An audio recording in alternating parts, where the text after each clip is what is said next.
Hi everyone, this is my run on Yuri's Intersecting wheel, Lufenia Plus, and this run is also going to be a full auto plus run.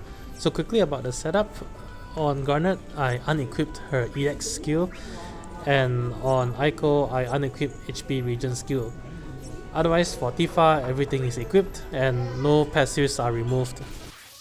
The reason why I unequipped Garnet's EX is because it's really not needed, and her EX being an instant turn also burns one turn away from her precious overhead, because her overhead is on a limited clock since she will be spamming LD right at the start of the battle.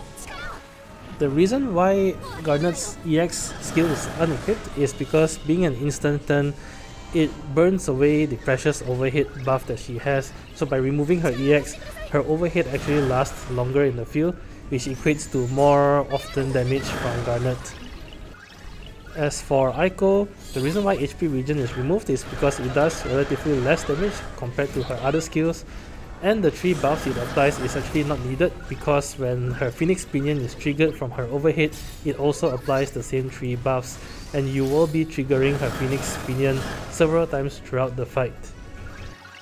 As for third party member slot, I did play around with this a little bit. At first I did try using Lena for the debuff evasion, because there are some nasty debuffs from the fight, especially from the skeletons. However, the issue is that Lena herself also lacks a little bit in terms of DPS, and the fight, while possible with Lena, lasts up till 50 turns plus. I decided to go down the route of raw DPS in the form of Tifa, because when the skeletons are gone, the boss is single target, and Tifa using her EX can also delay the boss, which also helps to delay the number of times the boss will apply the HP Regen buff on itself. I am sacrificing buff dispelling and debuff cleansing utility, but I think Tifa with her raw damage more than makes up for that.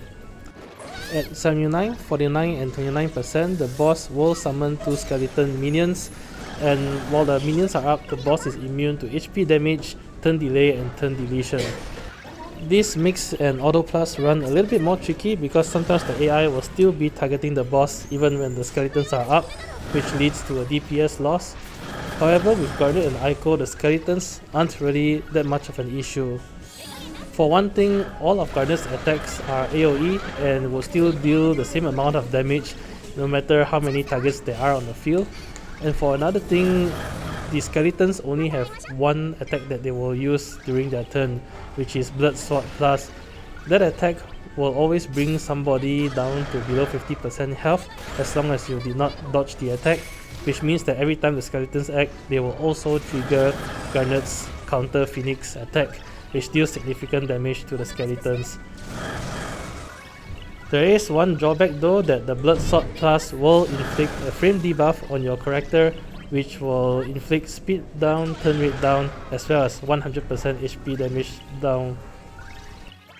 Luckily it lasts only for 1 turn, so with this party you have no choice but to just power through it. Tifa's raw damage really more than makes up for that debuff.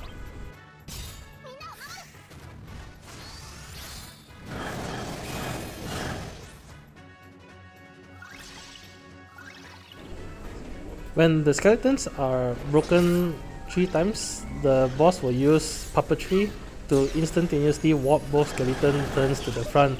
This is actually good for you because it means that the skeletons will act before the boss, and the skeletons will use Blood Sword Plus before the boss, and the skeletons will also trigger Eiko's counter Phoenix and Garnet's overhead attack before the boss gets a turn, which helps you to quickly kill off the skeletons and remove the HP damage immunity from the boss.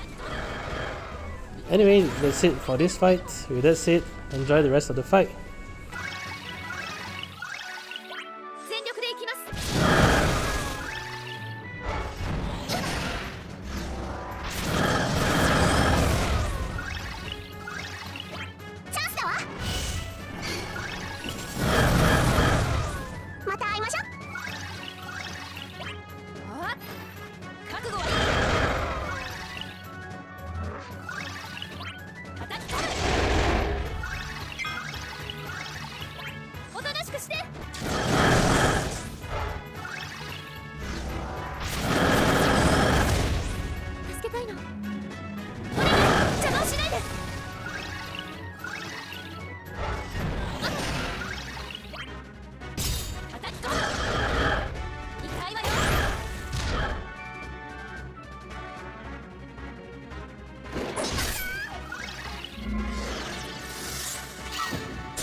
So that's it for this fight. As always, I hope you enjoyed the content, and if you did like the content, please leave a like, comment, or subscribe.